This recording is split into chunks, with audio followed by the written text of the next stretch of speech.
The day I signed the papers for my new home in Willow Grove, I felt a rush of excitement.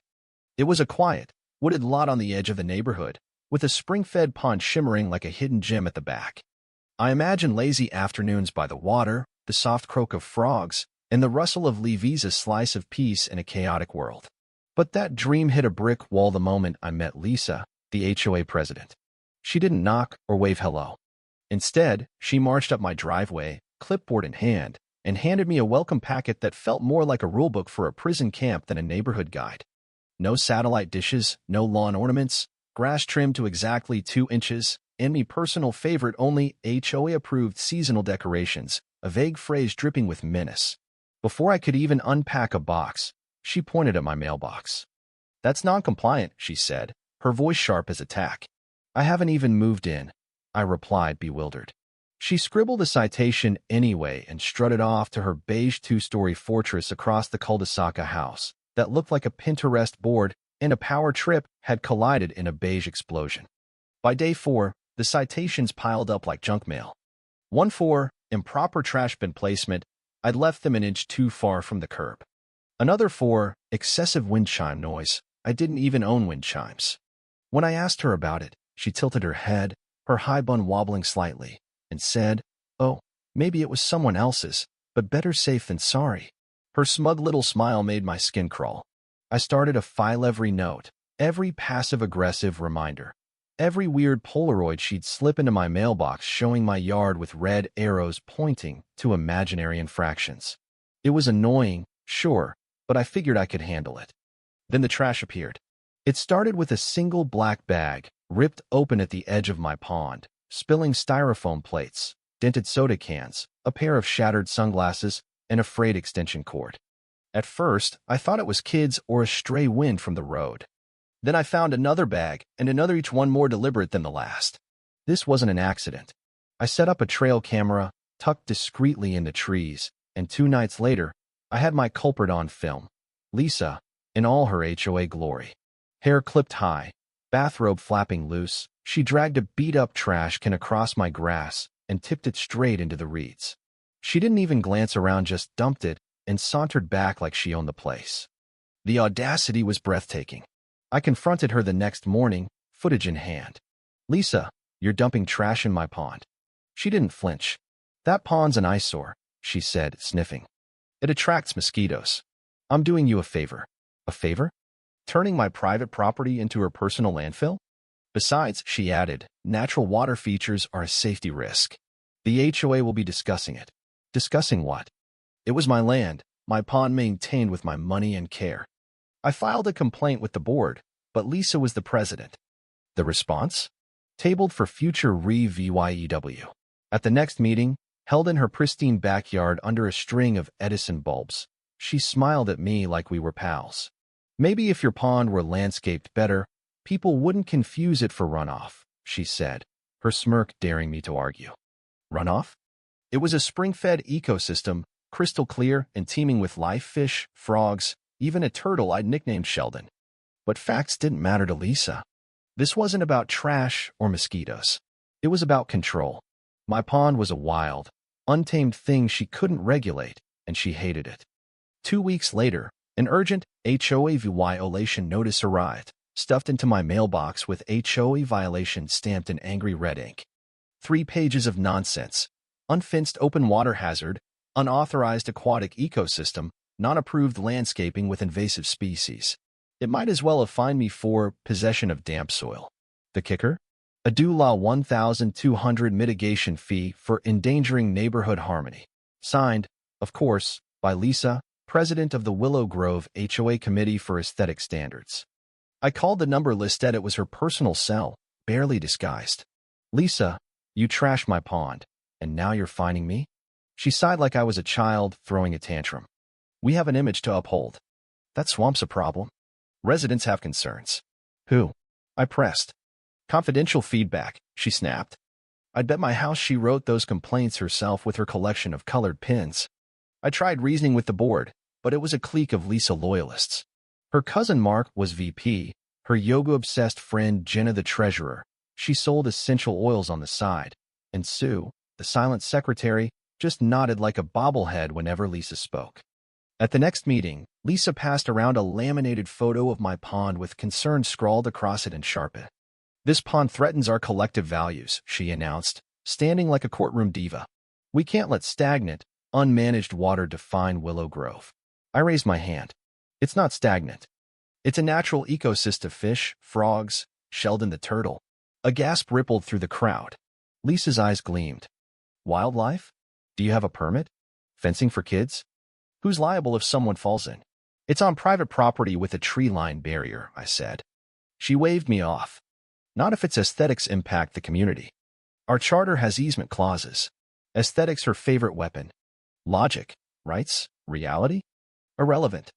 If it didn't fit her vision of 1990 suburban utopia, it had to go." She launched a petition, "Save our streets from swamp chaos," parading black and white photos of my pond to make it look dead and grimy. She claimed it lured snakes and slashed home values by $188,000. A neighbor muttered, "Didn't she toss a wrapper in there last week?" Lisa ignored her. The petition flopped 3 signatures, one from her dentist. So she turned petty. Twigs and leaves appeared in neat piles by the pond, like staged crime scenes. Then came the dead goldfish, 4 of them, buried shallow near the edge, as if she expected the EPA to swoop in. I called the environmental department myself. The guy chuckled. "Unless she's running an oil rig, you're fine.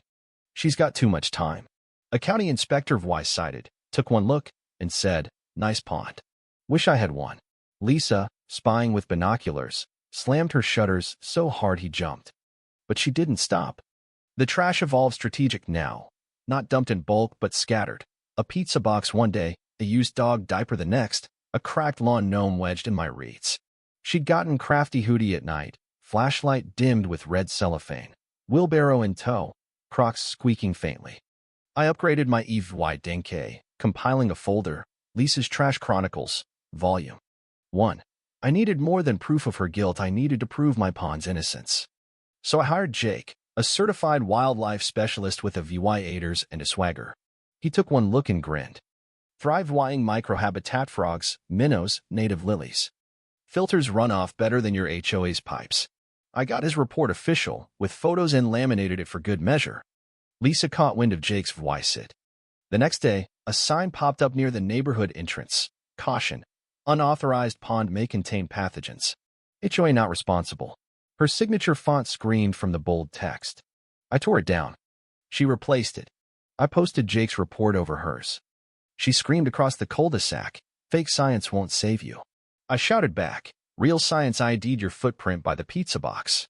Jake returned with a non-profit crew and a camera, filming a video about the pond's ecological role. Titled HOA Tyranny vs.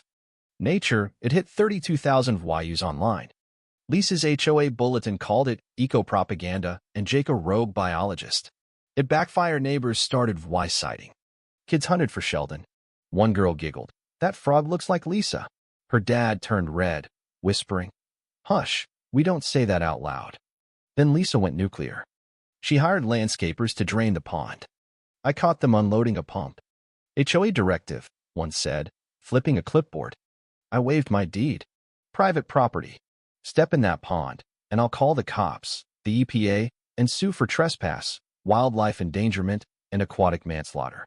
He blinked. "Aquatic what? Don't test me." They packed up. Lisa, in her robe and curlers, slammed her shutters again.